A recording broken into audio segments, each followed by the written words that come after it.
Assalamu alaikum and good evening, everyone.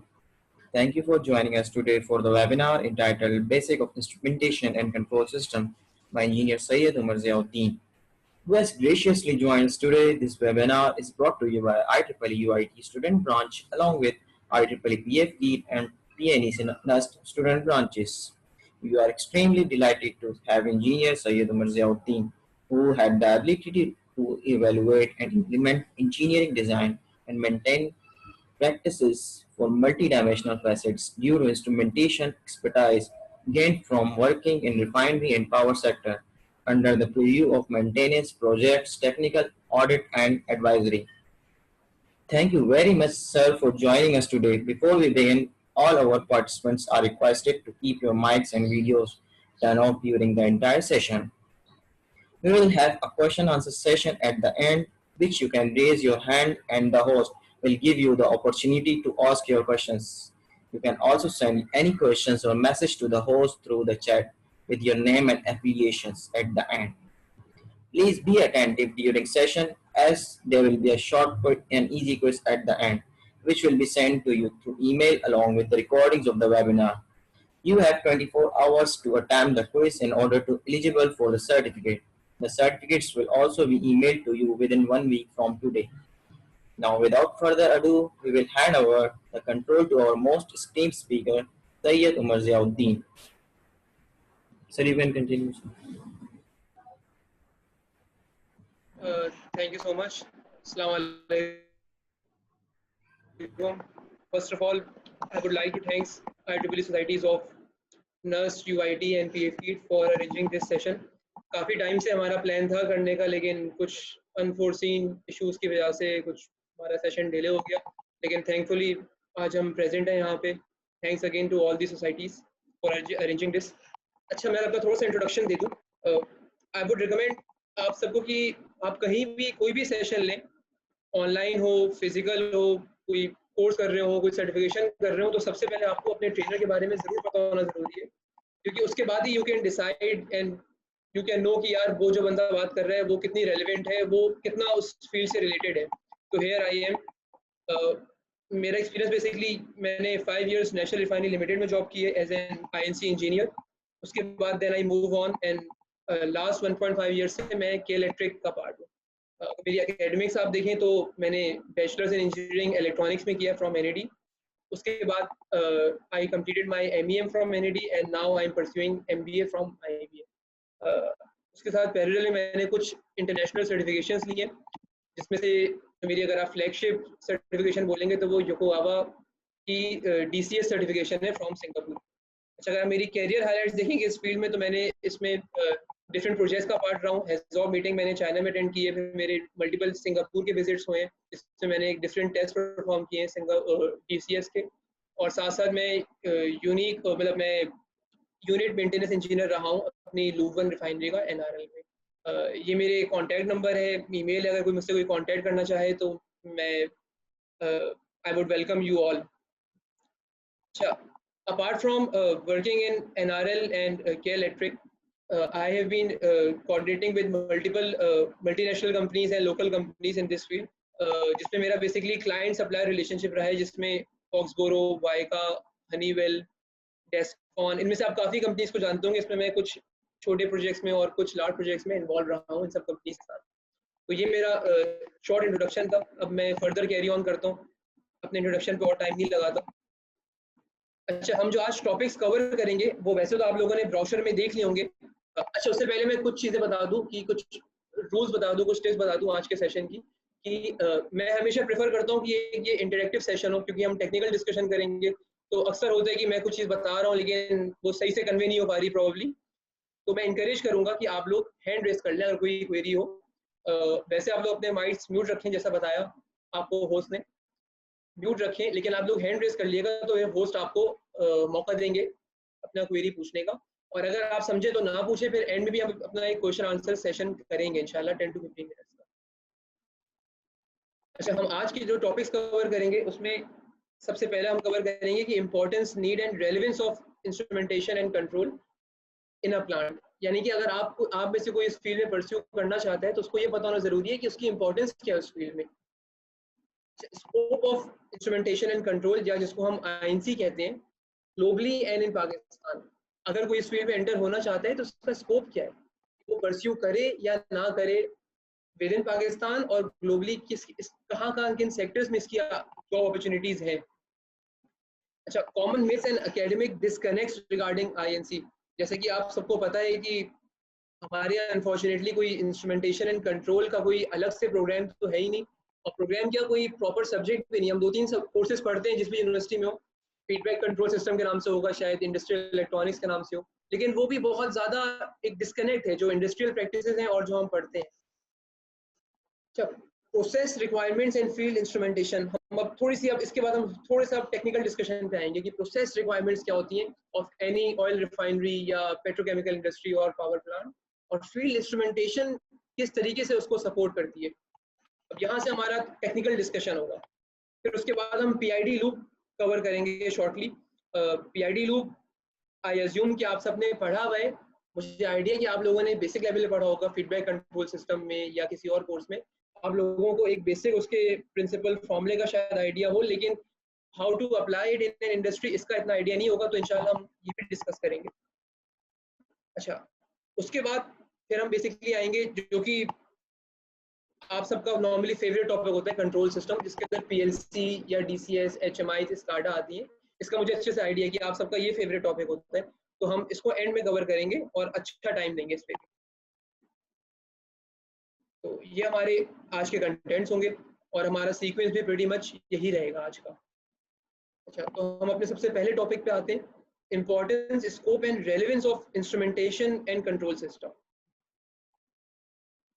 अच्छा, हम सबसे पहले अगर बात करें क्रिटिकल या कॉमन प्रोसेस पैरामीटर्स क्या होते हैं, सही है, तो मैं इसको थोड़ा सा एक्सप्लेन कर दूं। अगर हम किसी भी प्लांट में हो, चाहे वो ऑयल रिफाइनरी हो, चाहे वो सीमेंट इंडस्ट्री हो, फर्टिलाइजर प्लांट हो, पावर जनरेशन हो, there are some critical process parameters जिसको हमें कंट्रोल करना होता है, मॉनिटर करना होता है, मेंटेन करना होता है to get the desired output. जैसे एक ऑयल रिफाइनरी है तो उसमें डिस्टिलेशन कॉलम लगा होता है, आपको थोड़ा बहुत आइडिया होगा कि उसमें हमें सर्टेन प्रेशर मेंटेन करने होते हैं, सर्टेन टेम्परेचर्स तक लेके जाना होता है, तो ये प्रोसेस पैरामीटर। तो अगर मैं थोड़ा सा और एक्सप्लेन करूं तो कोई भी इंडस्ट्री हो उसमें मेनली ये 4 प्रोसेस पैरामीटर्स होते हैं जिनकी कंट्रोलिंग एंड मेंटेनेंस बहुत क्रिटिकल होती है, pressure, level, temperature and flow. इसके अलावा सम स्पेशलाइज्ड एप्लीकेशंस में और भी पैरामीटर्स हो सकते हैं, लेट्स सपोज पीएच, कि किसी आरओ प्लांट में आपको पीएच मेंटेन करना हो, ऑक्सीजन की वैल्यू हो सकती है, कंडक्टिविटी हो सकती है, पावर जनरेशन में आप आए तो स्पीड एंड वेलोसिटी, वाइब्रेशन, ये सब भी होते हैं, लेकिन ये सब सेकेंडरी है, प्राइमरी ये 4 ही एलिमेंट्स होते हैं। तो आपको ये चीज़ अच्छे से पता होनी चाहिए। ये अच्छा, मेरा जो ये कोर्स है पूरा, जो बेसिकली सेशन है ये 2 घंटे का, ये पूरा इस तरीके से डिजाइन है, तो I can tell you with past experiences कि ये ट्रेनी इंजीनियर्स की जो वैकेंसी आती है, जो इंटरव्यूज होते हैं, उसके लिए ये बहुत हेल्पफुल है। तो मैं आप सबसे बोलूँगा कि आपके अगर कोई भी क्वेश्चन हो तो वो जरूर क्लियर करें, क्योंकि यही सब क्वेश्चन होते हैं जो कि एक ट्रेनी इंस्ट्रूमेंट इंजीनियर से पूछे जाते हैं इंटरव्यू में। अच्छा, हम अगर आगे मूव करें, इम्पोर्टेंस ऑफ प्रोसेस पैरामीटर्स, तो हम बात करते हैं कि ये हमने प्रोसेस पैरामीटर्स लिए, प्रेशर, टेम्परेचर, लेवल, फ्लो, इनकी क्या इंपॉर्टेंस है। अगर आपको समझ नहीं आ पा रही तो मैं आपको एक बिल्कुल एक सिंपल हाउस होल्ड एग्जाम्पल देता हूँ, उससे आप लोग फिर एक एनालॉजी ड्रॉ कर सकते हैं कि किसी भी बड़े प्लांट में किस तरीके से होता है। तो आप, मैं इसको थोड़ा सा रीड कर लेता हूँ। एनी प्रोसेस इंडस्ट्री और power plant requires certain parameters to be measured and control, जिसका हमने बात की अभी। अच्छा, इसकी एग्जांपल अगर हम लें, boiling point of water is commonly known as 100 degree C. ये हम सबको पता है कि boiling point of water is 100 degree C, but it is also dependent on pressure. ये शायद हम में से सबको ये चीज़ ना पता हो, यानी कि अगर प्रेशर वेरी होता है, कम होता है या ज़्यादा होता है, तो boiling point of boiling temperature of water भी वेरी होगा 100 से। तो इससे आप, ये मैं सिर्फ आपको एक आइडिया देने के लिए बता रहा हूँ कि प्रेशर और टेम्परेचर आपस में कितने डिपेंडेंट हैं, कितने रेलेवेंट हैं। अगर प्रेशर आउट हो गया तो टेम्परेचर भी वेरी करेगा। अब इस तरह से आप एग्जांपल ले सकते हैं कि रिफाइनरी में आपको एक सर्टेन टेम्परेचर तक लेके जाना है कोई प्रोडक्ट, तो अगर उसका प्रेशर वेरी हो गया तो टेम्परेचर भी वेरी करेगा। तो ये सब चीज़ें आपस में एक कंटिन्यूएशन में प्ले आउट होती है, इसीलिए हमारी ये फिर यहाँ पे कॉम्प्लेक्स इंस्ट्रूमेंटेशन आती है। अच्छा, इंस्ट्रूमेंटेशन एंड कंट्रोल सिस्टम है क्या, अभी तक मुझे ये चीज़ अगर क्लियर नहीं हो पा रही कि सही है, एक प्रोसेस प्लांट है, उसमें हम ये 4 चीज़ें कंट्रोल कर रहे हैं, प्रेशर, टेम्परेचर, लेवल। इंस्ट्रूमेंटेशन क्या है बेसिकली? तो मैं यहाँ पे रिकमेंड करूँगा कि यहाँ किसी को अपॉर्चुनिटी दी जाए, अगर कोई आंसर करना चाहता है मेरे इस क्वेश्चन का, तो काइंडली आंसर करें कि इंस्ट्रूमेंटेशन एंड कंट्रोल सिस्टम से आप लोगों की अंडरस्टैंडिंग क्या है। अगर कोई 2-3 आंसर्स यहाँ पर आए कि मुझे आइडिया हो कि आप लोगों की एक बेसिक अंडरस्टैंडिंग क्या है इंस्ट्रूमेंटेशन एंड कंट्रोल सिस्टम से।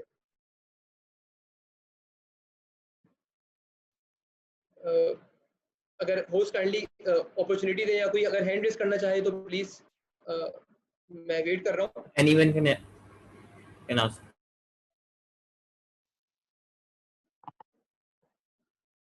Anyone wants to ask something? चले मैं Mohammad कंटिन्यू करता Umar. हूँ। जी जी Now you can ask your question, Mohammad Umar. Sir basically instrumentation, जो इंस्ट्रूमेंट्स हम यूज़ करते हैं एक सिस्टम में, हमें जो चीज़ें रिक्वायर होती हैं कि हमें ये चीज़ें, ये इंस्ट्रूमेंट्स चाहिए इस सिस्टम को कंट्रोल में रखने के लिए, प्रेशर टेम्परेचर वगैरह मेंटेन रखने के लिए। सही आपने कहा, लेकिन मैं इसके अगर एक सिंपल एक बेसिक 1 लाइनर या 2 लाइनर आपसे डेफिनेशन पूछूं या उसका फंक्शन पूछूं कि फंक्शन क्या है इंस्ट्रूमेंटेशन एंड कंट्रोल का, आपने समवॉट काफी हद तक सही बोलता है। तो अगर कोई और भी इसका आंसर करना चाहे तो काइंडली।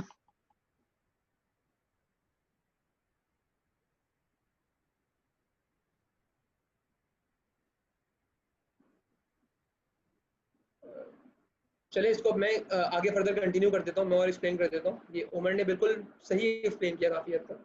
इसको अगर मैं थोड़ा सा और सिंपल वर्ड्स में अप्लाई करूँ, जो बेसिक इंस्ट्रूमेंटेशन एंड कंट्रोल का फंक्शन है वो सिर्फ ये है, measuring, monitoring and controlling of process parameters and keeping them within safe operating limits। यानी कि हमें मेजरिंग करनी है, मॉनिटरिंग करनी है एंड कंट्रोलिंग करनी है किन पैरामीटर्स की, जिनकी हम बात कर चुके हैं, प्रेशर, टेम्परेचर, लेवल, फ्लो, और अगर कुछ और भी है, पीएच, ऑक्सीजन एक्सेट्रा। इनके बस ये 3 फंक्शन परफॉर्म करने और इनको एक सेफ लिमिट्स के अंदर रखना है कि वो कहीं लिमिट्स से आउट ना हो जाए। अब जो भी चीजें आएंगी इसके अंदर, जो भी कंपोनेंट्स आएंगे वो सब इसी डोमेन के अंदर होंगे, वो यही 3 फंक्शन फुलफिल कर रहे होंगे। मैं हमेशा खुद भी कुछ पढ़ता हूँ तो मेरी भी यही स्ट्रेटजी होती है और मैं सबको रिकमेंड भी यही करता हूँ कि हमेशा बेसिक लेवल से चलें, कभी भी बेसिक्स ना भूलें। अब हम आगे अगर बात करेंगे पीएलसी की, डीसीएस की, तो वो भी यही फंक्शन फुलफिल कर रही है। आपको हमेशा बेसिक से अंडरस्टैंडिंग ड्रॉ आउट करनी जरूरी है। अच्छा, इसके अंदर फिर कंपोनेंट्स क्या क्या आते हैं इन 3 फंक्शंस को फुलफिल करने के लिए, ये हम थोड़ा देखते हैं अभी। डिफरेंट सेंसर्स आएंगे, वो हम कवर करेंगे कि सेंसर्स किस तरीके के होते हैं। केबल्स आएंगी कि जाहिर है केबल्स समझे ये रोल प्ले करती हैं, इस तरह हमारे अगर हम सिटी में देखें या इंटरसिटी ट्रेड में देखें तो हाईवेज होते हैं कि आप अगर फील्ड से कोई इन्फॉर्मेशन कंट्रोल रूम तक देना चाह रहे हैं तो आप थ्रू हाईवे देंगे, और हाईवे जो होता है इंस्ट्रूमेंटेशन में वो केबल्स होती हैं। तो ये भी एक स्पेशलाइज्ड केबल्स होती हैं, ये कोई नॉर्मल पावर केबल्स नहीं होती जो हमारे घर में होती है। केबल्स को टर्मिनेट करने के लिए जंक्शन बॉक्सेस आएंगे, पीआईडी कंट्रोलर आएगा, इसको हम कवर करेंगे इंशाल्लाह अभी। फिर स्विचेस, रिलेज, रिले लॉजिक्स का आप लोगों को कुछ ना कुछ हद तक आइडिया होगा, आप लोगों ने कहीं ना कहीं वर्किंग की होगी कि रिले लॉजिक्स किस तरीके से बनती है। ये pretty much similar to ladder logic होती है जो कि हम पीएलसी में ड्रॉ करते हैं। फिर लोकल इंडिकेशंस आएंगी, कंट्रोल वेल्स आएंगे। कंट्रोल वेल्स एक बहुत इंपॉर्टेंट मतलब मेजर चंक है इंस्ट्रूमेंटेशन की फील्ड का। फिर डीसीएस, पीएलसी, स्काडा, एचएमआई, ये बहुत इंपॉर्टेंट चीज़ है। और फिर उसके बाद इन सबको कंट्रोल करने के लिए पावर सप्लाईज आएंगी, but the list is not limited to this. List जो है और फर्दर मैं चाहूँ तो पूरा 2 घंटे खाली लिस्ट एक्सप्लेन करने में लगा सकता हूँ, लेकिन हमने आपको एक ओवरव्यू में देना चाह रहा था कि किस तरीके के कंपोनेंट्स आते हैं। मैं फिर रिकमेंड करूंगा कि अगर किसी को कोई भी क्वेश्चन हो तो वो हैंड रेज कर ले, और होस्ट मुझे कहीं भी बीच में इंटरप्ट कर सकते हैं। अगर कोई स्टूडेंट ने हैंड रेज किया हो तो मैं बिल्कुल माइंड नहीं करूंगा और मैं आंसर करूंगा जब अपनी स्लाइड रोक कर। अच्छा, अब हम चीज कवर करते हैं एक कि सेक्टर्स रिक्वायरिंग आईएनसी इंजीनियर। अगर मैं अपना कैरियर आईएनसी की फील्ड में परस्यू करना चाहता हूँ, मैं अगर इलेक्ट्रॉनिक्स या इलेक्ट्रिकल इंजीनियरिंग कर रहा हूँ या मैकेट्रॉनिक्स कर रहा हूँ या कुछ भी और कर रहा हूँ, और मैं अपना कैरियर इंस्ट्रूमेंटेशन एंड कंट्रोल की फील्ड में परस्यू करना चाहता हूँ, तो मुझे पता होना चाहिए कि यार मेरी फिर जॉब कहाँ लग सकती है, कौन सी ऑर्गेनाइजेशंस हैं जो कि इंटरेस्टेड होंगी मुझे रखने में। तो ये चीज़ मेरे लिए बहुत इंपॉर्टेंट है। इसको अगर आप देखें जरा, जितनी भी ऑयल रिफाइनरीज हैं, सही है, हमारे पाकिस्तान में मेजरली 5 रिफाइनरीज हैं, तो आपकी वहाँ बिल्कुल बर्थ है इंस्ट्रूमेंटेशन इंजीनियर की। पॉलीमर एंड पेट्रोकेमिकल इंडस्ट्रीज है, जैसे मैं एग्जांपल दूँ, एंग्रो की एग्जांपल दूँ, सही है। फर्टिलाइजर प्लांट्स हैं, फातिमा, फौजी एक्सेट्रा। पावर जनरेशन इंडस्ट्री है, सही है। सीमेंट इंडस्ट्री है, एडिबल ऑयल रिफाइनरी है, फिर एफएमसीजीज हैं। एफएमसीजी हम बोलते हैं फास्ट मूविंग कंज्यूमेबल गुड को, जिस तरह यूनिलीवर है, पीएनजी है। ऑल्सो मैं आपको ये भी बताता चला जाऊँ कि इसमें एक अगर मैं सीक्वेंस वाइज भी देखूं तो समझे रिफाइनरी की इंस्ट्रूमेंटेशन की सबसे ज्यादा वर्थ होती है, अलॉन्ग विद पेट्रोकेमिकल और पॉलीमर, और and to some extent power generation. जैसे आप नीचे मूव करेंगे, oil refinery, sugar, textile, plastic, FMCG, यहाँ पे इंस्ट्रूमेंटेशन एंड कंट्रोल की वर्थ तो होगी, लेकिन वर्थ कम होती जाएगी क्योंकि इसमें कॉम्प्लेक्स वर्किंग नहीं होगी। अच्छा, पैरेलल में जो चीज मैंने ड्रॉ की हुई है ये भी थोड़ा एक्सप्लेन कर दूं कि इसके साथ साथ कोई आईएनसी मैन्युफैक्चरर है, जैसे सिमेंस का नाम सुना होगा आपने, श्नाइडर का नाम सुना होगा, जनरल इलेक्ट्रिक का नाम सुना होगा, आप यहाँ जॉब लग जाए मैन्युफैक्चरर साइड। फिर आईएनसी सर्विस प्रोवाइडर, छोटी छोटी कंपनीज होती हैं जो कि कोई मैन्युफैक्चर नहीं करती, लेकिन लेट सपोज वो पीएलसी प्रोग्रामिंग की सर्विसेज देती है। वो कहती है कि हम आपकी इंडस्ट्री में आके पीएलसी प्रोग्रामिंग कर देंगे, उनकी प्रोग्रामिंग बहुत अच्छी है। तो इस तरीके से आप अपनी कंपनी भी खोल सकते हैं विद सम एक्सपीरियंस, या आप किसी इस तरह की कंपनी में भी जॉब कर सकते हैं। फिर ईपीसीसी कहते हैं इंजीनियरिंग प्रोक्योरमेंट कंस्ट्रक्शन कंपनी। ये सारे जार्गन्स में जानबूझ के मैंने इसमें मेंशन किए हुए क्योंकि आप लोगों को इसका पता होना जरूरी है बहुत, सही है। अच्छा, ईपीसीसी की अगर प्राइम एग्जांपल मेरे जहन में आए तो वो मैं डेस्कॉन की दे सकता हूँ। जैसे अभी डेस्कॉन जो गवर्नमेंट का डैम है वो बिल्ड कर रही है, तो डैम है या कोई प्लांट बिल्ड हो रहा है तो उसमें मैकेनिकल इंजीनियर्स भी चाहिए होंगे, इंस्ट्रूमेंटेशन इंजीनियर भी चाहिए होंगे, इलेक्ट्रिकल, सिविल, सब। तो ऐसी कंपनी में भी इंस्ट्रूमेंटेशन एंड कंट्रोल इंजीनियर की जॉब होगी। तो इससे आपको आइडिया हो रहा है काफी एक डाइवर्सिफाइड फील्ड है। अगर आप अपना कैरियर इस पे बनाना चाहेंगे तो आपके पास डिफरेंट ऑप्शंस होंगे। अब मैं अपनी एग्जांपल दूं तो मैं पहले ऑयल रिफाइनरी में था, फिर वहां से पावर जनरेशन सेक्टर में मूव हो गया। तो मेरे लिए सारी इंडस्ट्रीज ओपन है। मैं अगर कहीं अपॉर्चुनिटी मिले अच्छी, मैं समझूं तो मैं इस साइड पे भी मूव कर सकता हूँ, मैन्युफैक्चरर साइड पे। So one question in chat, what is EPCC? जी, ईपीसीसी जैसे मैंने अभी एक्सप्लेन किया था, EPCC stands for engineering procurement construction company. जैसे आप कोई एक अगर बड़ा प्लांट लगाने जा रहे हैं, लेट सपोज मैं एक पूरी रिफाइनरी लगाने जा रहा हूँ, एक पावर प्लांट लगाने जा रहा हूँ एज अ क्लाइंट, तो मैं किसी कॉन्ट्रैक्टर को हायर कर दूंगा, वही मेरे लिए पूरी इंजीनियरिंग भी करेगा, वही सारी प्रोक्योरमेंट परचेजिंग मेरे लिए करेगा, और फिर साइड पे जो भी कंस्ट्रक्शन करनी है, कमीशनिंग करनी है, वही मेरे लिए परफॉर्म करेगा। तो इस तरह की कंपनी की एक एग्जांपल हमारे जहन में आती है डेस्कॉन की। डेस्कॉन इस तरह के काफी प्रोजेक्ट्स करती रहती है, and one of these projects are कि जो अभी हमारा गवर्नमेंट के 2 डैम्स प्लान है, कंस्ट्रक्ट हो रहे हैं, जो वो डेस्कॉन कर रही है, क्योंकि Descon is an EPCC company.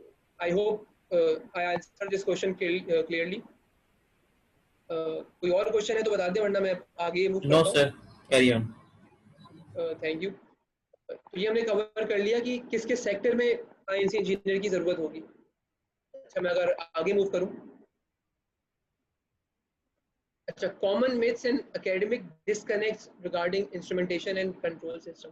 मेरे आज के सेशन का मकसद सिर्फ ये नहीं था कि मैं आप लोगों को सिखा दूं पूरा, लेकिन मैं 2 घंटे में सब कुछ सिखा भी नहीं सकता। इसके लिए मेरे नॉर्मली अलग से सेशंस, कोर्सेज वगैरह होते हैं। मेरा प्राइम मकसद है इसमें कि मैं आप लोगों को एक अवेयरनेस दूं, आप लोगों को पता हो कि यार आप लोग अगर इस फील्ड में आना चाह रहे हैं तो इस फील्ड की आपको कम से कम एक बेसिक अंडरस्टैंडिंग तो हो कि आप लोगों से एक्सपेक्टेशन क्या होगी अगर आप इस फील्ड में आना चाह रहे हैं, और आप जो एक्सपेक्ट कर रहे हैं इस फील्ड से वो किस हद तक सही आप समझ रहे हैं। तो एक बेसिक अंडरस्टैंडिंग के लिए ये सेशन बहुत जरूरी है। अच्छा, मिथ नंबर 1 मेरे हिसाब से जो मैं समझता हूँ कि सबसे बड़ी मिथ है हमारे यहाँ, कि considering PLC programming as whole INC field rather than a small portion of INC.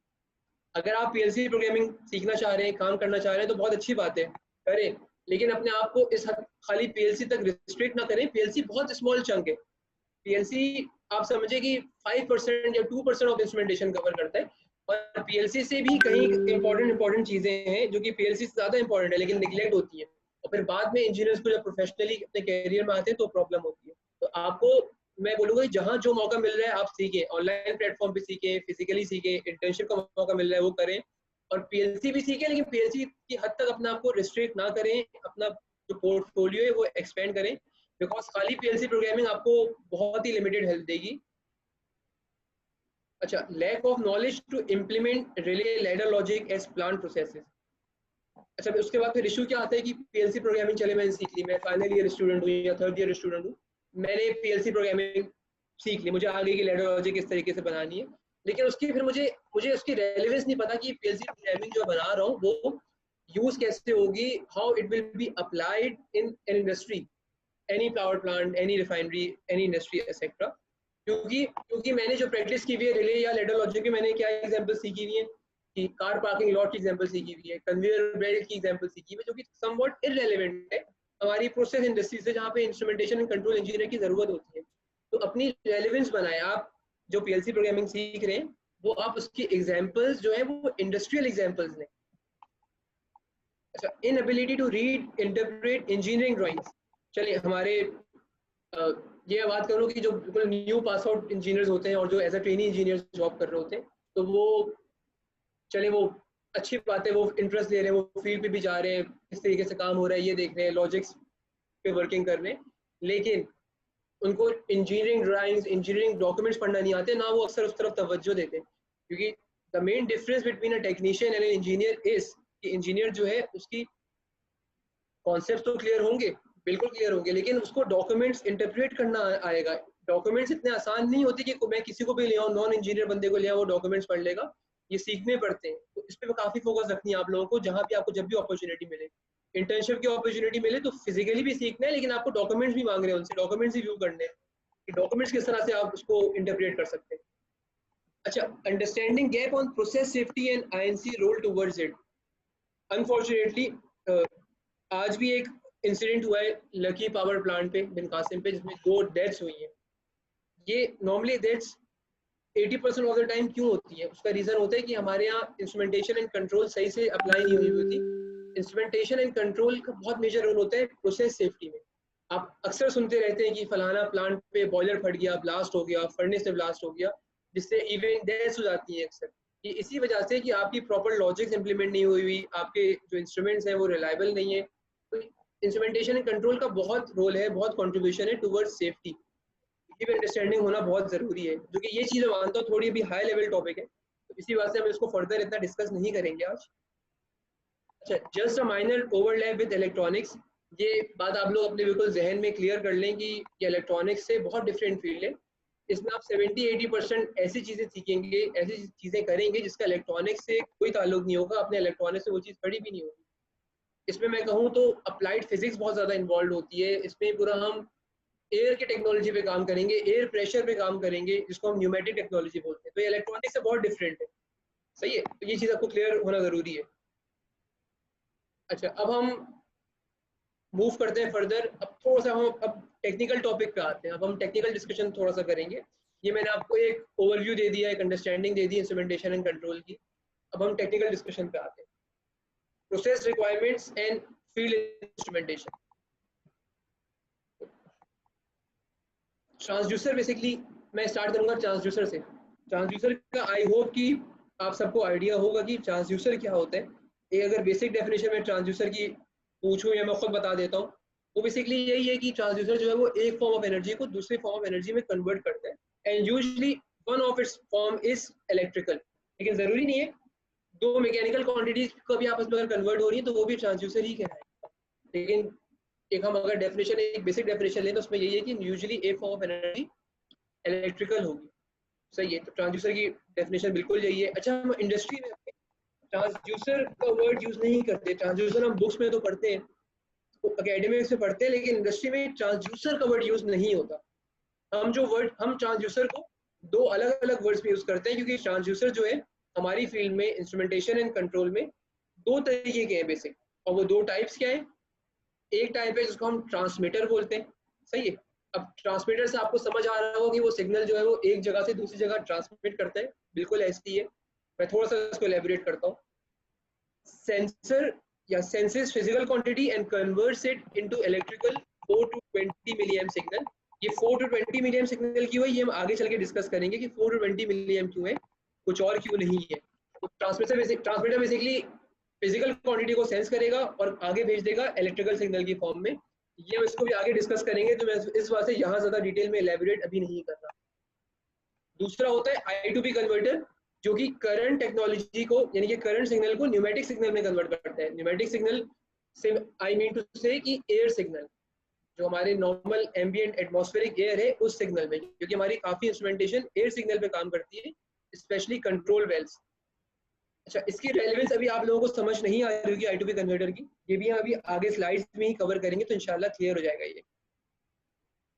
फिर भी अगर कोई क्वेश्चन हो, कोई कंफ्यूजन हो रही हो, तो आप लोग वेट नहीं किएगा, बगैर हेजिटेट किए मुझसे क्वेश्चन पूछ लीजिएगा, क्योंकि फिर एक कंटिन्यूएशन में लेक्चर होगा। अगर अभी चीज़ें समझ नहीं आएंगी तो हो सकता है आगे प्रॉब्लम हो आपको लेक्चर में। अच्छा, अब हम आते हैं, हमने क्योंकि चीज़ कवर की pressure, temperature, level and flow हमने डिस्कस किया कि ये 4 बहुत इंपॉर्टेंट प्रोसेस पैरामीटर्स हैं। तो अब हम थोड़ा सा देखते हैं इनको बारी बारी करके, सही है। हम अब बात करते हैं प्रेशर मेजरमेंट सिस्टम की। अच्छा, प्रेशर जो है मेजर हो रहा है, उसके लिए हमारे पास क्या क्या सेंसर्स हैं, हमारे पास लोकल इंडिकेटर्स क्या क्या है, उसके लिए हमारे पास ट्रांसमीटर्स क्या है। अच्छा, ट्रांसमीटर जो है वो सबके लिए अलग अलग होगा, प्रेशर के लिए अलग ट्रांसमीटर होगा, फ्लो के लिए अलग होगा, टेम्परेचर के लिए अलग होगा। अच्छा, और प्रेशर की यूनिट्स क्या है, प्रेशर की टाइप्स क्या है, और कोर कॉन्सेप्ट जो है वो प्रेशर से, वो भी मैं यहाँ थोड़ा सा आप लोगों को क्लियर करना चाहूँगा। अच्छा, प्रेशर सेंसिंग एलिमेंट्स क्या होते हैं, कि मैं यहाँ पे फिर पूछना चाहूँगा आप कि आप में से कोई आंसर देना चाहे। यहाँ पे मैं चाहूँगा कि आप में से कोई बताए मुझे कि प्रेशर के सेंसर आप लोगों ने कहीं ना कहीं पढ़े होंगे एकेडमिक्स में, तो प्रेशर के क्या मेन सेंसर्स हैं या प्राइम सेंसिंग एलिमेंट्स हैं। So once answer in chat below. मैं चैट देख लेता हूँ। सही है, बिल्कुल सही। बेलो भी एक टाइप है सेंसर की, और वो भी काफ़ी कॉमनली यूज होती है। अगर मैं इसको थोड़ा सा और एलेबोरेट करूँ कि और कौन सी टाइप्स हो सकती हैं,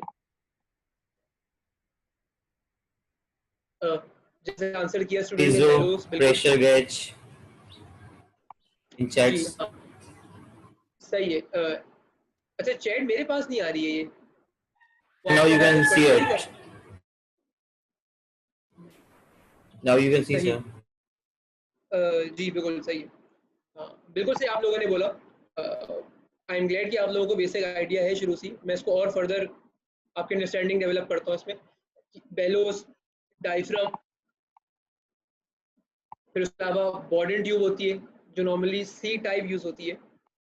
अच्छा, ये इनकी डायग्राम्स है। मैं अगर थोड़ा सा ये एक्सप्लेन करूँ कि डायग्राम्स बेसिकली क्या है और इनका वर्किंग प्रिंसिपल क्या है, तो बेलो बेसिकली एक समझे नॉर्मली मेटेलिक होता है, नॉट नेसेसरी मेटेलिक, कोई और मटेरियल भी हो सकता है।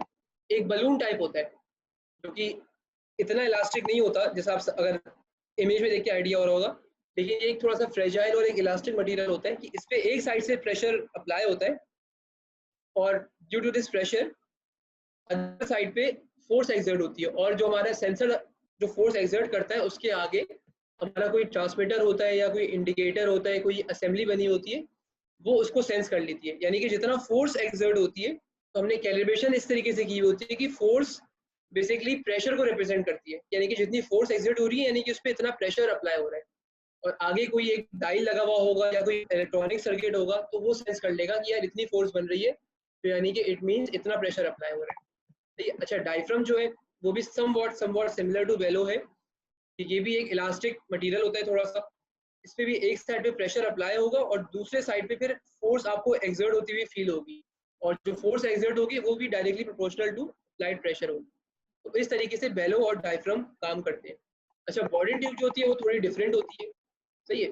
बॉडी ट्यूब में हम हमेशा C type body tube use करते हैं। ये सी टाइप होने का भी एक स्पेशल रीजन है जो कि मैं थोड़ा सा एक्सप्लेन कर देता हूँ, लेकिन ज़्यादा डिटेल में नहीं जाऊँगा क्योंकि वो फिर बहुत ज़्यादा डिटेल टेक्निकल टॉपिक हो जाएगा। इस केस में बेसिकली अप्लाइड जो प्रेशर है वो यहाँ से अप्लाई होता है, और प्रेशर इस क्योंकि ये ट्यूब हॉलो होती है, ट्यूब के अंदर होता होता यहाँ पे फोर्स एक्सर्ट होती है। अच्छा, सी टाइप रखने का रीज़न ये है कि क्रॉस सेक्शनल एरिया बेसिकली, अब आप लोअर साइड का देखें, मतलब इनर साइड का देखें तो वो छोटा हो रहा है एरिया, रेडियस, और जो आउटर साइड का उसका रेडियस ज़्यादा है। तो जिसका रेडियस ज़्यादा है यानी कि उसका एरिया अपर साइड का ज़्यादा हो रहा है, तो यानी कि फोर्स उस तरफ ज़्यादा एक्सर्ट होगी। जब फोर्स उस तरफ ज़्यादा एक्सर्ट होगी तो हमारा जो बॉडी ट्यूब है वो हमेशा कोशिश करती है कि वो स्ट्रेटेंड हो, यानी कि वो यहाँ से स्ट्रेट हो। और ये जो जितनी स्ट्रेट होती है, जितना परसेंट ये बॉडी ट्यूब अपना सी शेप खत्म करने की कोशिश करती है और स्ट्रेट होती है, वही इक्विवेलेंट प्रेशर उस पर सेंस होता है। तो ये प्रिंसिपल है बॉडी ट्यूब का, ये आप लोग चाहें तो अलग से भी देख सकते हैं कहीं, अनफॉर्चुनेटली मैं इसमें इतना डिटेल में कवर नहीं कर पाऊंगा क्योंकि ये टाइम कंज्यूमिंग चीज़ हो, लेकिन आप लोगों को ये चीज़ पता होनी चाहिए, ये सी टाइप बॉडी ट्यूब का वर्किंग प्रिंसिपल। अच्छा, अब मैं मूव करता हूँ प्रेशर गेजेस पे, या जिसको बोलते हैं प्रेशर इंडिकेटर्स। हमारे यहाँ देखिए, ये चीज़ आपको थोड़ी एक क्लियर करनी ज़रूरी है कि सेंसर्स जो होते हैं उनका काम है कि फिजिकल क्वांटिटी सेंस करना, मतलब वो प्राइम सेंसिंग एलिमेंट्स हैं, वो एलिमेंट है, वो चीज़ सेंस कर रहे हैं, सही है। अब वो सेंसर जो है वो किसी ना किसी इक्विपमेंट या इंस्ट्रूमेंट के अंदर लगा हुआ होगा, सेंसर अकेले कुछ भी नहीं है। इक्विपमेंट जो है हमारे पास वो दो तरीके के होंगे, या तो वो होंगे लोकल इंडिकेटर, यानी कि मैं एग्जांपल दूं आपको कि मैं प्रेशर सेंस कर रहा हूँ और मैं इसको लोकली डिस्प्ले करा रहा हूँ। लोकली डिस्प्ले से मतलब ये है कि मेरे अगर कोई चीज़ प्लांट पे लगी हुई है तो वो प्लांट पे डिस्प्ले होती है। और दूसरा इक्विपमेंट हमारा होगा या इंस्ट्रूमेंट होगा pressure transmitter. Transmitter basically pressure sense करेगा थ्रू सम सेंसर, जो कि बेलो, डायफ्राम, बॉडी ट्यूब, कुछ भी हो, और उसको फिर आगे ट्रांसमिट करेगा in electronic form to control room, जिसमें वो डीसीएस या पीएलसी में वो सिग्नल यूज होगा। तो सेंसर के आगे हमेशा कुछ ना कुछ इंडिकेटर होगा या ट्रांसमीटर होगा। अब हम प्रेशर गेज देखते हैं। प्रेशर गेज क्या होती है? प्रेशर गेज बेसिकली इस तरीके की होती है, ये आप समझे बिल्कुल एक ब्रेड एंड बटर है इंस्ट्रूमेंटेशन की फील्ड का। किसी भी प्लांट पे most number of instruments that would be present would be pressure gauge. अच्छा, प्रेशर गेज आप देख सकते हैं, इसमें कोई इलेक्ट्रॉनिक्स नहीं है, ये मैकेनिकल गेज है। इसके अंदर normally 90% of the time body tube लगी होती है, जो मैंने आपको दिखाई थी। तो ये बॉडी ट्यूब पे बेसिकली ये काम करती है। प्रेशर गेज जो है इसकी, ये आप सबने यकीनन कहीं ना कहीं देखी होगी। मैं अगर आपको एग्जांपल दूं, सीएनजी पंप्स पे लगी होती है, टायर शॉप्स पे लगी हुई होती है, ये बिल्कुल उसी तरह की प्रेशर गेज है। ये इस तरह से लाइन पे लगी हुई होती है। मैं इसकी अगर बेसिक डेफिनेशन पढ़ूं, जो कि आप लोगों को ऑलरेडी क्लियर हो चुकी होगी, instrument used to measure pressure and display it locally, बस सिर्फ इसका ये काम है। मैं अगर आगे मूव करूं without wasting much time on pressure gauge, क्योंकि ये आई अज्यूम ये काफी हद तक क्लियर हो गया होगा आपको। अच्छा, प्रेशर ट्रांसमीटर जो है, अब हम उसकी इमेज इस तरीके की होती है। ये एबीबी एक कंपनी है, काफी रेनोन उसका ट्रांसमीटर लगा हुआ है। One person wants to ask something. Sunil Kumar, you can ask now. Yes. Sunil, you want to ask something? Hello. Sir, I have a question. Yes, please. How do you select the limit for the pressure gauge? For example, if I have a pipeline in that the pressure is 1 bar, then I have read or somewhere that you will choose the double the limit of that pressure. So, can you please explain why? Thank you for asking this question. Your question is pretty much clear to me. There are different standards that are followed in industry. अच्छा, usually आप जो पूछ रहे कि line में कितना pressure है, that information will be given by operations team to instrumentation team. Instrumentation team will never decide how much the pressure or temperature is within a certain line, because it's the responsibility of the operations team. Operations team will give a number, exact number, that our pressure is between 0 to 1 bar or 0 to 10 bars in this line, and based on the operations information, instrument team will decide. Usually a standard is followed, not of 100% double, it's usually a standard of 25%. Let's suppose if a line is if a pressure gauge needs to be installed in a line in which a pressure is between 0 to 100 bars, then usually not necessarily, but usually a pressure gauge of 0 to 125 bars will be installed. This is a standard which is usually followed in instrumentation control system. I hope I answered your question clearly. I got your point. Thank you. You're welcome. Please, और question है तो पूछ ले, वरना मैं आगे चलता हूँ. Carry on, sir. Okay. अच्छा, प्रेशर ट्रांसमीटर की इमेज इस तरीके से होती है। नॉर्मली इस तरीके का प्रेशर ट्रांसमीटर दिखने में होता है, लाइन पे लगे होते हैं। ये 3 लगे हुए हैं। ये हम इस डिटेल में नहीं जाएंगे कि यहाँ पे 3 क्यों इंस्टॉल हुए हैं, 1 क्यों इंस्टॉल नहीं हुआ हुआ। ये डिफरेंट एक अपर लेवल का डिस्कशन है। अच्छा, हम इसकी डेफिनेशन पढ़ते हैं।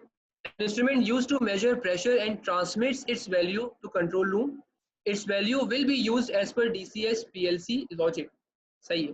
ट्रांसमीटर जो है वो, आप ये बिल्कुल मत समझिएगा, मिसकंसेप्शन मत क्रिएट कीजिएगा कि ट्रांसमीटर का काम डिसीजन मेकिंग है या ट्रांसमीटर का काम कंट्रोलिंग है। ट्रांसमीटर का काम सिर्फ और सिर्फ जो एक्चुअल वैल्यू फील्ड पे चल रही है उसको सेंस करना और डिस्प्ले करना, आगे डिस्प्ले करना टू डीसीएस, पीएलसी और कंट्रोल रूम, बस ये काम है।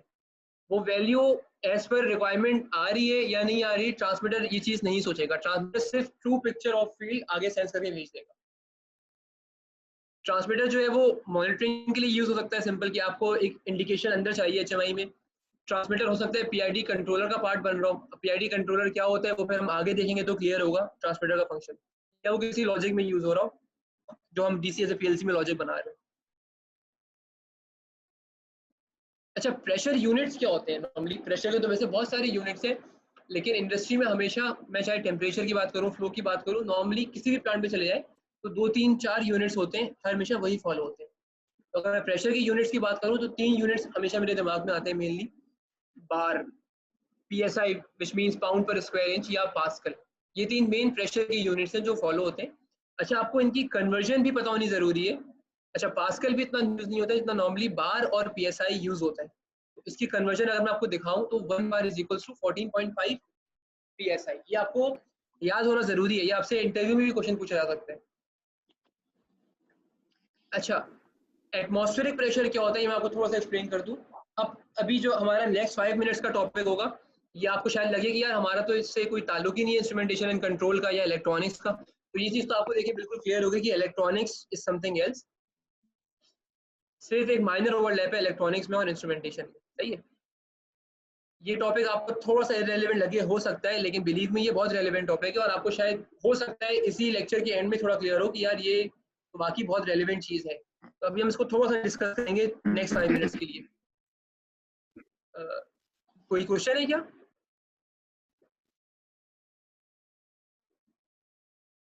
सही। No, sir. अच्छा, atmospheric pressure basically the pressure exerted by weight of atmosphere equals to 14.7 psi।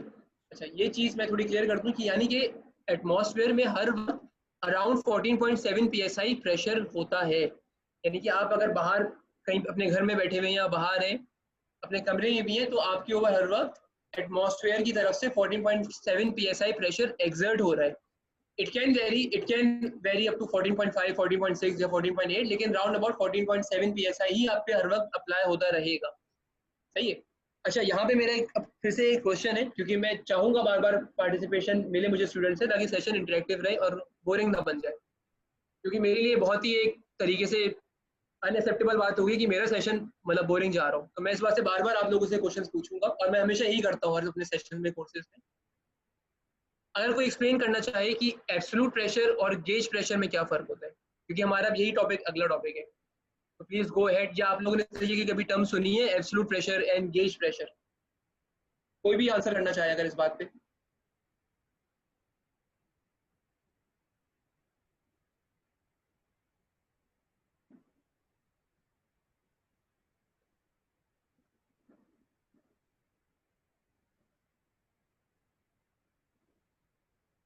Ahmed, if you want to give answer, you can raise your hand so I allow to unmute you.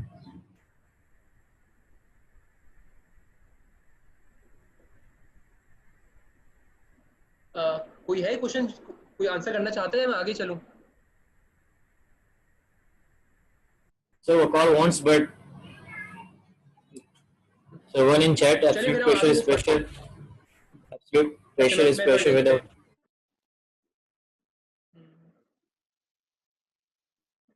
चलिए मैं explain कर देता हूँ। ये काफी सही लिखा है, लेकिन अगर एक्सप्लेन करते तो और मजा आता, तो मैं इसको एक्सप्लेन कर देता हूँ, कोई इशू नहीं है।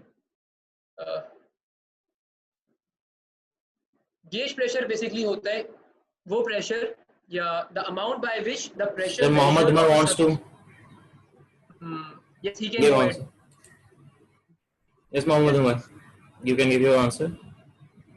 सर बेसिकली एब्सोल्यूट प्रेशर जो होता है वो सिर्फ it only includes the atmospheric pressure and the no sorry the gauge pressure and the absolute pressure includes the gauge pressure and the atmospheric pressure both.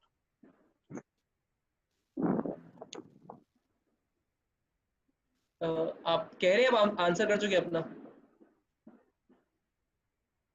Mohammad Umar, आपकी आवाज मुझे प्रॉपर्ली नहीं आ रही।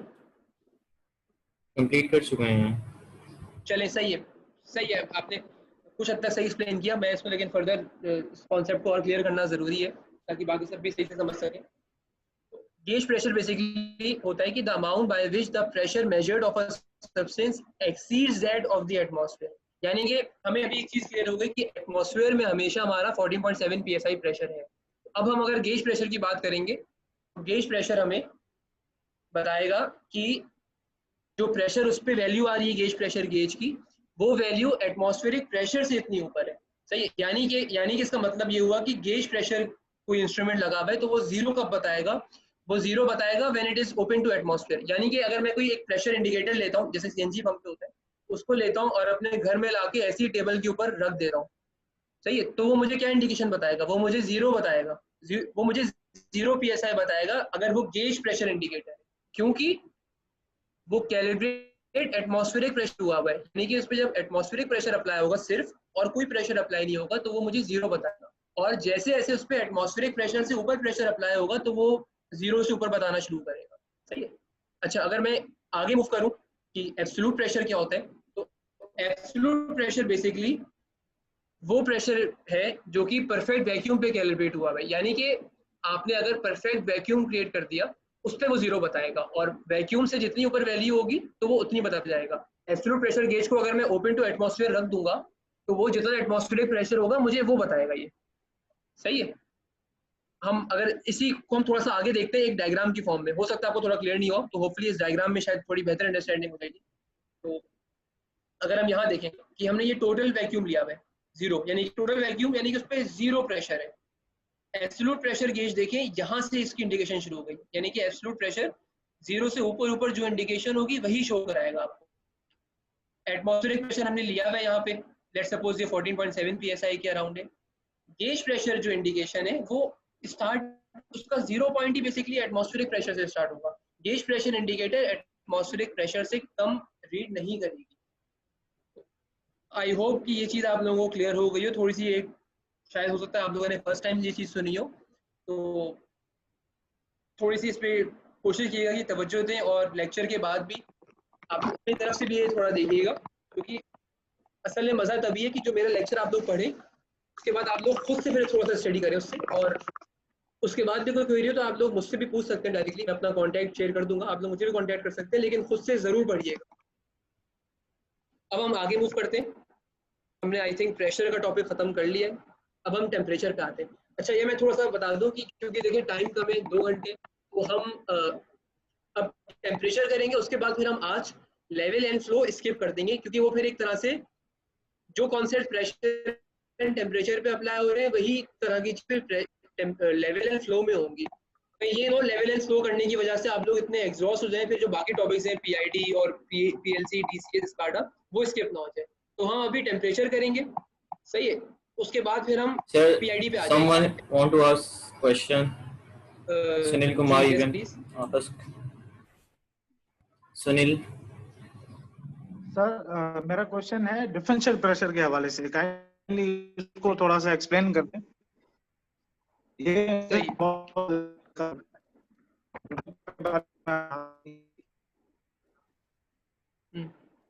अच्छा, एक तो मुझे आपकी आवाज़ सुनील क्लियर नहीं आई, काइंडली होस्ट आप कंफर्म कर देंगे कि मतलब आपको इनकी आवाज़ क्लियर आई थी? मैं इनका क्वेश्चन समझ गया हूँ वैसे। इनका नेट इशू चल रहा है, आई थिंक वॉइस सही नहीं आ सही, रही। आपकी क्लियर आ रही है मुझे आवाज़। सही है, इनका क्वेश्चन जो मैं समझा हूँ बेसिकली वो ये है कि डिफरेंशियल प्रेशर पूछना चाह रहे हैं कि प्रेशर, हमने अभी प्रेशर पढ़ा, हमने भी डिफरेंशियल प्रेशर की चीज़ कवर नहीं की, तो डिफरेंशियल प्रेशर क्या होता है और वो कहाँ यूज़ होता है। आई अज्यूम इनका यही क्वेश्चन था, मैं बल्कि चैट भी देख लूँ, मैंने चैट पे लिखा था। सही है, डिफरेंशियल प्रेशर जो है मैं इसको एक्सप्लेन करता हूँ। सही है, हमारी कुछ रिक्वायरमेंट्स ऐसी होती हैं जहाँ पे हमें, अच्छा पहले तो बता दूँ कि डिफरेंशियल प्रेशर होता क्या है। डिफरेंशियल प्रेशर इंस्ट्रूमेंट वो इंस्ट्रूमेंट होता है, it's pretty similar pressure instrument, pressure gauge या प्रेशर ट्रांसमीटर, लेकिन इसमें डिफरेंस ये होता है कि आपने जो प्रेशर गेज या प्रेशर ट्रांसमीटर देखा था उस पर सिर्फ एक जगह से, यानी कि सिर्फ एक पॉइंट से प्रोसेस का प्रेशर एंटर हो रहा था, जबकि डिफरेंशियल प्रेशर गेज जो है उस पर दो जगह से प्रेशर का पॉइंट मतलब इंसर्ट हो रहा होता है, यानी कि हम एक ही सेंसर में दो अलग अलग पॉइंट से प्रेशर इंसर्ट कर रहे हैं, और उसकी एप्लीकेशन ये हो सकती है कि हमें दो अलग अलग लाइंस का प्रेशर डिफरेंस चाहिए हो। ये basically differential pressure difference measure करता है। उसके अंदर सेंसर लगा होता है, नॉर्मली बेलो लगा होता है या डायफ्राम लगा होता है। ये इस पे दोनों तरफ जब प्रेशर अप्लाई होता है तो ये प्रेशर सेंस करता है कि लाइन 1 पे इतना प्रेशर है और लाइन 2 पे इतना प्रेशर है। तो ये बेसिकली प्रेशर डिफरेंस आपको कैलकुलेट करके बताएगा। इसकी एप्लीकेशन नॉर्मली फ्लो में यूज होती है। हमारे पास फ्लो सेंसर्स होते हैं जो कि जिनका prime working principle differential pressure होता है, और इसकी एप्लीकेशन लेवल मेजरमेंट के लिए भी होती है कि हमारे पास कुछ लेवल मेजरमेंट के इंस्ट्रूमेंट्स होते हैं जो कि डिफरेंशियल प्रेशर पे काम करते हैं। सही है, आई होप मेरा आंसर क्लियर होगा। ये आप मुझे काइंडली सुनील रिमाइंड करा दिएगा जब गूगल एंड में क्वेश्चन आंसर सेशन होगा, क्योंकि मेरे ख्याल से मेरे पास इसकी स्लाइड भी पड़ी हुई है, तो मैं वो एंड में आपको स्लाइड दिखा दूंगा उसकी, तो उससे आपको एक विजुअल्स मिल जाएंगे कि सेंसर किस तरीके से लगा होता है। सही है, बाकी आई अज्यूम कि यहाँ अभी इसके लिए मैंने आपको आंसर मेरे ख्याल से क्लियर कर दिया है। तो हम आगे मूव करते हैं। अच्छा, मैं एक और चीज़ देख रहा हूँ कि 2-3 स्टूडेंट्स हैं, सुनील, मोहम्मद उमर, ये क्वेश्चंस पूछ रहे हैं बार बार। बहुत अच्छी बात है, मैं इनको बिल्कुल डिस्करेज नहीं कर रहा, ये और पूछे मुझसे 10-10 बार और क्वेश्चन पूछे हैं दोनों, लेकिन किसी और की पार्टिसिपेशन नहीं आ रही है। तो मैं चाहूंगा कि बाकी स्टूडेंट्स भी पार्टिसिपेट करें इनके साथ। One question in chat from Sunil, or explain a little bit about hookup drawings and how an instrument engineer. देखिए हुकअप, देखिए अब इस तरह से अगर हम बात करें इंस्ट्रूमेंट ड्राइंग्स की तो हंड्रेड्स ऑफ इंस्ट्रूमेंट ड्राइंग्स है। हुकअप ड्राइंग बेसिकली वो ड्राइंग होती है जो कि आपको बता रही हो कि हमारे फील्ड में जो इंस्ट्रूमेंट्स हैं उनकी इंस्टॉलेशन किस तरीके से होनी है। सही है, अब जैसे मैं अगर आपको थोड़ा सा बैक चल के बताता हूँ, हमने भी यहाँ पे ये देखा, हमने ट्रांसमीटर देखी। अब आप देखिए ट्रांसमीटर जो लगे हुए हैं उसमें आप देखिए कि किस तरीके से असेंबली आगे कनेक्ट हो रही है। इसको हम मैनिफोल्ड बोलते हैं। यहाँ पे ये डिफरेंट वेल्स यूज होते हैं आइसोलेशन के लिए, क्योंकि देखिए ट्रांसमीटर के अंदर तो इलेक्ट्रॉनिक सर्किटरी है खाली, उसका इशू नहीं है, लेकिन जो ट्रांसमीटर के अंदर प्रेशर अप्लाई होने वो किस तरीके से, वो किस असेंबली के थ्रू होके लगेगा, उसमें कितने आइसोलेशन वेल्स होंगे, लाइन पे कहाँ लगेगा, ये बहुत इसमें टिपिकलिटीज है। मतलब ये आप सोच सकते हैं कि इसका इलेक्ट्रॉनिक से तो दूर दूर ताल्लुक नहीं है। तो हमें हुकअप ड्राइंग मिलती है, बेसिकली वो बताती है कि आपको ये लाइन में ये इंस्ट्रूमेंट या ये ट्रांसमीटर या ये वेल इस तरीके से लाइन में कनेक्ट करना है बेसिकली। तो अगर मैं इसकी डेफिनेशन बताऊं हुकअप ड्राइंग की, तो वो बेसिकली आपको ये बताती है how to hook up an instrument with the process. Hookup drawing आपको ये एक्सप्लेन करती है। तो इस तरीके की बहुत सारी डिफरेंट ड्राइंग्स हैं जो कि इंस्ट्रूमेंट इंजीनियर को आनी चाहिए।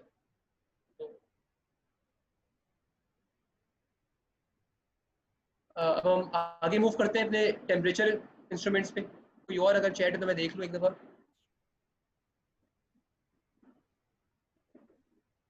जी, प्रेशर गेज के डायल में ऑयल क्यों फिल किया जाता है आपने पूछा है आबिद। तो डिफरेंट एप्लीकेशंस होती हैं। अगर आप प्रेशर गेज के डायल में ऑयल फिल कर रहे हैं तो इसका मतलब ये कि आप उसकी डायल को स्टेबिलिटी दे रहे हैं। अगर प्रेशर गेज जो है वो कहीं ऐसी लाइन पे लगी हुई है जहाँ पे बहुत ज़्यादा वाइब्रेशन है, हंटिंग है, फ्लक्चुएशन है, अगर आप कोई प्रेशर गेज बिल्कुल पंप के डिस्चार्ज पे लगा देंगे तो पंप में कितनी वाइब्रेशन होती है, तो प्रेशर गेज का आपका डायल हिलता रहेगा बिल्कुल यूं यूं। तो वो डायल क्योंकि बहुत फ्रेजाइल होता है उसकी असेंबली, वो डायल खराब हो जाएगा। तो just to give stability to the pressure gauge assembly आप उसके अंदर ऑयल फिल करते हैं ताकि उससे फिर वो खराब नहीं होती है। तो ये आपका बहुत अच्छा सवाल है। तो ये चीज़ें बिल्कुल आप लोगों को, मैं ये नहीं कहूँगा कि सबको अभी इस लेवल पे आनी चाहिए, कोई स्टूडेंट है 3rd ईयर का या फाइनल ईयर का, लेकिन इस तरीके से सोच डेवलप करनी जरूरी है कि अगर प्रेशर गेज यहाँ पे ऐसी लगी हुई है तो हमारे पास तो हंड्रेड्स ऑफ टाइप्स की ऑप्शन थी प्रेशर गेज लगाने की, तो हमने अपना यही डिजाइन क्यों सेलेक्ट किया, हमने कुछ और क्यों सेलेक्ट नहीं किया। हमने अगर पीएलसी पे ये प्रोग्रामिंग की तो हमने दूसरी तरीके से प्रोग्रामिंग क्यों नहीं की। तो ये सारी चीजें आपको देखनी समझनी चाहिए, तभी फिर आपकी इंजीनियरिंग स्किल्स यूज होगी। अच्छा, मैं अब टेम्परेचर पे आता हूँ। टेम्परेचर सेंसर्स हम पढ़ेंगे, हम पे लोकल इंडिकेटर्स पढ़ेंगे, इसके और टेम्परेचर ट्रांसमीटर्स पढ़ेंगे सिमिलर टू प्रेशर। अच्छा, टेम्परेचर के मेजरिंग प्रिंसिपल्स की अगर मैं बात करूं तो मेनली 2-3 जहन में आते हैं। थर्मोकपल आपके जहन में आना चाहिए, क्योंकि थर्मोकपल आपने डेफिनेटली पढ़ा हुआ होगा। थर्मोकपल का वर्किंग प्रिंसिपल हम थोड़ा सा डिस्कस करेंगे।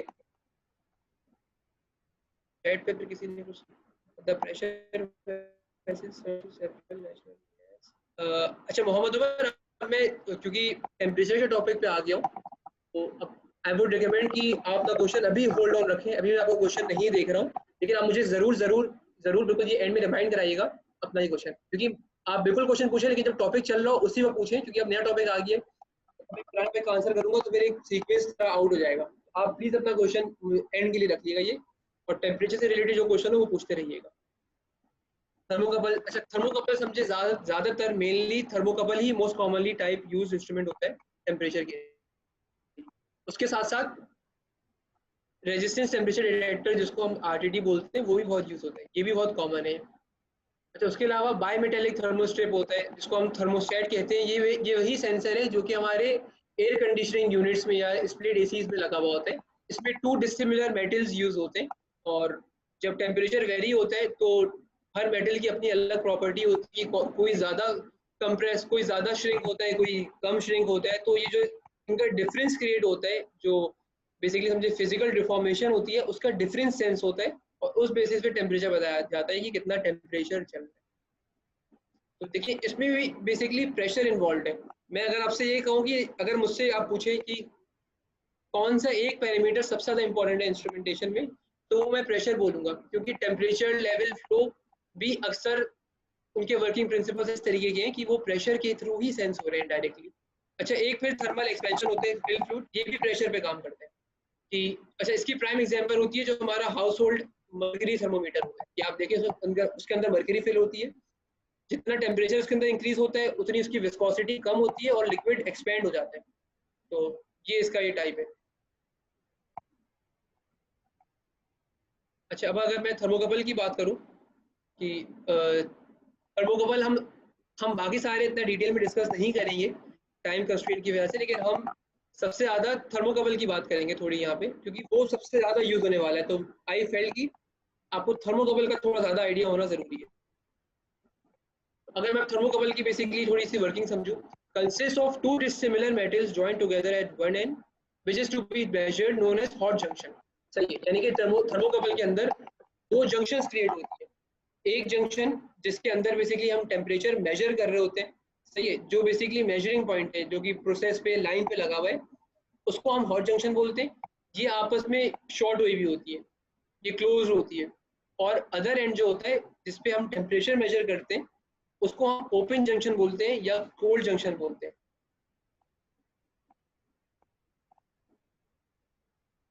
सही है, उसके बाद हम देखें कि it works on the principle of सीबैक effect. सही है, ये आप लोगों ने यकीनन सुना होगा, कहीं ना कहीं आप लोगों को आइडिया भी होगा।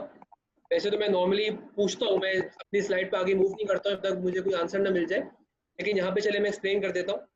तो सीबैक इफेक्ट क्या होता है? सीबैक इफेक्ट बेसिकली ये होता है कि voltage change is a measure of temperature difference between 2 junctions.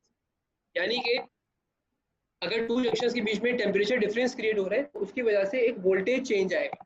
Voltage change आएगा उसको हम सीबैक इफेक्ट बोलते हैं। तो यानी कि थर्मोकपल जो होते हैं वो वोल्टेज चेंज पे काम करते हैं। सही, और हम वोल्टेज बेसिकली कहाँ मेजर करते हैं? वोल्टेज हम मेजर करते हैं कोल्ड जंक्शन पे। सही है,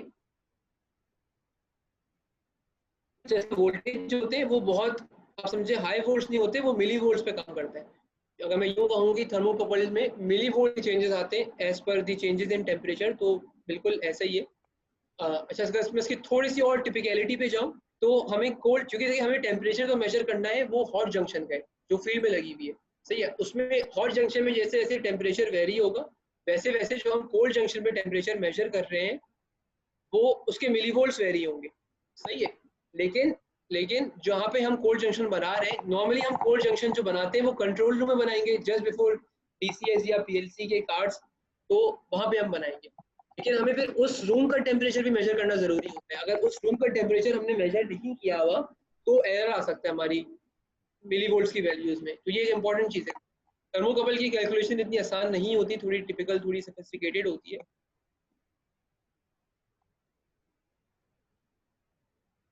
अच्छा हम ये सब चीज़ें कवर कर चुके हैं। थर्मोकपल की डिफरेंट टाइप्स होती हैं, J, K, T, E, R, S, B.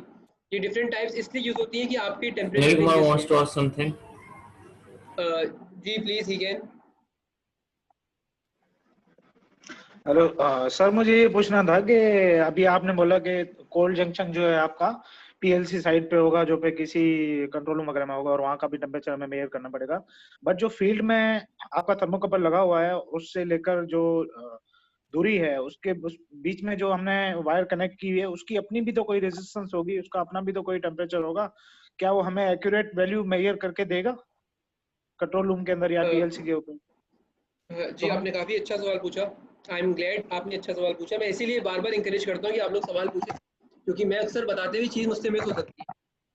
Thermocouple में जो मैं आपसे कह रहा था कि बहुत टिपिकल उसकी कैलकुलेशन और इंस्टॉलेशन होती है, उसमें हमें बहुत ख्याल रखना पड़ता है कि जैसे अगर हम लेट सपोज फील्ड में जे टाइप थर्मोकपल लगा रहे हैं, तो वी हैव टू इंश्योर कि फील्ड से लेके हमारे कंट्रोल रूम तक जहाँ पे कोल्ड जंक्शन बन रही है, तो वो जे टाइप थर्मोकपल की केबल ही ले होगी। अब बात समझ रहे हैं, हम कोई और केबल ले नहीं कर सकते। हम ये नहीं है कि हमने जे टाइप थर्मोकपल लगा दिया और फिर हमने उसके बाद अपनी नॉर्मल कॉपर की केबल ले कर दी, तो वो कभी भी आपको वैल्यू सही नहीं देगा। थर्मोकपल में हमेशा from hot junction to cold junction आपको एक ही टाइप ऑफ केबल ले करनी जरूरी है, जिस टाइप का थर्मोकपल है। तो yes, can you please elaborate about these types of J, K, T and E? What ji type of material used in that? जी मैं आपको बताता हूँ। असल में इनका जो डिफरेंस है, हो जाएगा। जी मैं आपको बताता हूँ। इनका जो बेसिकली डिफरेंस होता है, वो डिफरेंस इस बेसिस पर होता है। पहले तो ये सिलेक्शन आप क्यों करते हैं डिफरेंट टाइप्स की? आप सिलेक्शन इसलिए करते हैं क्योंकि डिफरेंट थर्मोकपल्स जो है वो डिफरेंट टेम्परेचर रेंजेस देते हैं आपको। जैसे के टाइप जो है वो हाईएस्ट रेंज देती है। के टाइप कंसिस्ट करती है आयरन एंड कॉन्स्टेंटन। थर्मोकपल में एक चीज कॉमन रहेगी कि टू डिसिमिलर मेटल्स यूज होंगे, यानी कि एक मेटल कोई और होगा, एक मेटल कुछ और होगा। तो ये के टाइप में आयरन और कॉन्स्टेंटन होगा। तो ये सॉरी वो जे टाइप में होता है। जे टाइप में आयरन एंड कॉन्स्टेंटन होगा, वो अराउंड आपको 800-900 डिग्री सी तक टेम्परेचर देगी। के टाइप में क्रोमेल और एल्यूमिनाई यूज होते हैं। सही, क्रोमेल और एलोमेल यूज होते हैं, तो वो आपको अराउंड 1200 डिग्री सी टेम्परेचर देंगे। तो अलग अलग मेटल की कॉन्फ़िगरेशन की वजह से आपको डिफरेंट टेम्परेचर रेंजेस मिलती हैं। ठीक है, तो इस बेसिस पे आप सिलेक्शन करते हैं अपना। तो आई होप ये क्लियर हो गया आपको। Yes, yes. Thank you. Thank you. अच्छा, अब अगर हम ये डायग्राम देखें जो मैंने आपको पूरा एक्सप्लेन किया था, वो यहाँ थोड़ा सा और इसका एक्सप्लेनेशन हुई भी है कि यहाँ पे बेसिकली देखिए हमने हॉट जंक्शन क्रिएट किया। हमारे पास हमने जे टाइप लिया हुआ है जिसमें आयरन एंड कॉन्स्टेंटन है। सही है, यहाँ पे हमें टेम्परेचर मेजर करना है। यहाँ हमने कोल्ड जंक्शन क्रिएट किया और इसी के आगे देखें हम दो मेटल्स लेकर गए और यहाँ पे हमने कोल्ड जंक्शन क्रिएट किया। अब ये देखें यहाँ तक वही एक केबल यूज हो रहा है। अब यहाँ पे जो हम जंक्शन बना रहे हैं बेसिकली ये हमारा टर्मिनल्स है डीसीएस या पीएलसी के। हमने बस सिर्फ यहाँ पे जंक्शन क्रिएट किया और हमारे पास यहाँ का भी रूम टेम्परेचर और कैबिनेट टेम्परेचर आ रहा होगा। अगर वो नहीं आएगा तो एक्यूरेट मेजरमेंट नहीं हो पाएगी। और हम यहाँ पे बेसिकली हमने अपना डिवाइस लगा के या डीसीएस पीएलसी का जो कार्ड है वो लगा के हमने इसके मिलीवोल्ट्स सेंस कर लिए और जैसे जैसे यहाँ टेम्परेचर चेंज होगा वैसे वैसे यहाँ पे मिलीवोल्ट्स चेंज होंगे। इस तरीके से थर्मोकपल काम करता है। अगर मैं आपको इसका फॉर्मूला दिखाऊं तो हम इसके फॉर्मूले की one डिटेल question में in नहीं जाएंगे। chat. जी जी पूछें। वाइब्रेशन वाली जगह पर टेम्परेचर मेजर करने के लिए थर्मोकपल क्यों नहीं लगाते हैं? फ्रॉम आबिद सलीम। आबिद, जी अपना क्वेश्चन रिपीट करें आप। वाइब्रेशन वाली जगह पे टेम्परेचर मेजर्स करने के लिए थर्मोकपल क्यों नहीं लगाते हैं? थर्मोकपल आप लगा सकते हैं। इसमें दो तीन डिफरेंट चीज़ें कि आपको ये देखना पड़ेगा कि वाइब्रेशन कितनी ज़्यादा हो रही है। सही है, कहीं ये तो नहीं कि वाइब्रेशन की वजह से आपका थर्मोकपल बेसिकली बार बार लूज हो जाएगा, वो सही वैल्यूज नहीं दे पाएगा। एक तो ये रीज़न है। और थर्मोकपल जो है नॉर्मली जहाँ वाइब्रेशन लगती है वहाँ पे आपको नॉर्मली ज़्यादा हाई एक्यूरेसी चाहिए होती है और थर्मोकपल जो है वो नॉर्मली इतना हाई एक्यूरेट नहीं होता। इसमें 2-3% 1% एरर रहता है। अगर if you want to achieve more accuracy in your readings you should normally move towards RTD. तो आरटीडी जो है वो ज़्यादा जहाँ पे प्रिसाइज वैल्यूज चाहिए होती हैं, एक्यूरेट वैल्यूज चाहिए होती हैं, कॉम्प्लेक्स एप्लीकेशन होती है, वहाँ आरटीडी यूज़ की जाती है। थर्मोकपल ज़्यादातर इसलिए लगा हुआ होता है क्योंकि वो चीप है। इसलिए अगर आप किसी भी प्लांट में जाएंगे तो ऑन एवरेज आपको थर्मोकपल आरटीडी से ज़्यादा मिलेगा। आरटीडी सेलेक्टेड जगह पे लगी होगी जहाँ पे आपको बहुत प्रिसाइज वैल्यू चाहिए होगी। और अगर हम ये बात करें एक्यूरेसी को हटा दें, सिर्फ बात करें कि वाइब्रेशन हो रही है, तो इसलिए क्या लगाएंगे? तो थर्मोकपल लगा सकते हैं। आपको थोड़ी सी उसकी इंस्टॉलेशन इस तरीके से करनी पड़ेगी कि वो वाइब्रेशन बेयर कर सके, उसकी जो असेंबली है वो हिल ना जाए वाइब्रेशन की वजह से। तो ये चीज़ क्लियर हुई आपको? आबिद, मेरा आंसर क्लियर हो गया? Sir you can carry on sir. Thank you. अच्छा, हम इसके बाद फॉर्मूला देखते हैं। हम फॉर्मूले की डिटेल में नहीं जाएंगे क्योंकि फॉर्चुनेटली ये आईएनसी इंजीनियर को पूरा फॉर्मूला खुद नहीं बनाना पड़ता, खुद नहीं करना पड़ता, क्योंकि हमारे पास जो भी मेजरिंग डिवाइसेस होते हैं थर्मोकपल के, चाहे वो पोर्टेबल हो या पीएलसी में लगे हो, उनके अंदर ये फॉर्मूला बिल्ट इन होता है। तो हमें फॉर्मूला आना चाहिए, पता होना चाहिए, देखना चाहिए कि हमें फॉर्मूले की कैलकुलेशंस नहीं करनी पड़ती इसकी। तो ये एक टिपिकल, अच्छा ये टेबल भी हमें यूज़ नहीं करना पड़ता अनटिल अनलेस कोई बहुत मसला ना आ जाए और हमें शक हो रहा हो कि हमारी रीडिंग्स ख़राब आ रही हैं तो, वरना थर्मोकपल का ये एक टेबल होता है। अब लेट सपोज मैं आपसे बोलूँ कि मैं देखना चाह रहा हूँ कि 44 डिग्री सी पे, अच्छा ये टेबल हर थर्मोकपल टाइप का अलग होगा क्योंकि हर थर्मोकपल टाइप का एक अलग ग्राफ बनेगा जो ये ग्राफ रिप्रेजेंट कर रहा है। किसी का थोड़ा लीनियर होगा, किसी का थोड़ा एक्सपोनेंशियल होगा। अगर मैं देखना चाहूँ कि 44 डिग्री सी पे कितने मुझे मिलीवोल्ट्स मिलने चाहिए, तो आप बेसिकली इस तरीके से देखेंगे 40 पे आए और 1 2 3 4 यहाँ पे 1.776 मिलीवोल्ट्स मिलने चाहिए। तो इस तरीके से आप कभी ज़रूरत पड़े तो आप टैली कर सकते हैं, लेकिन नॉर्मली इसकी ज़रूरत नहीं पड़ती आपको इंडस्ट्री में।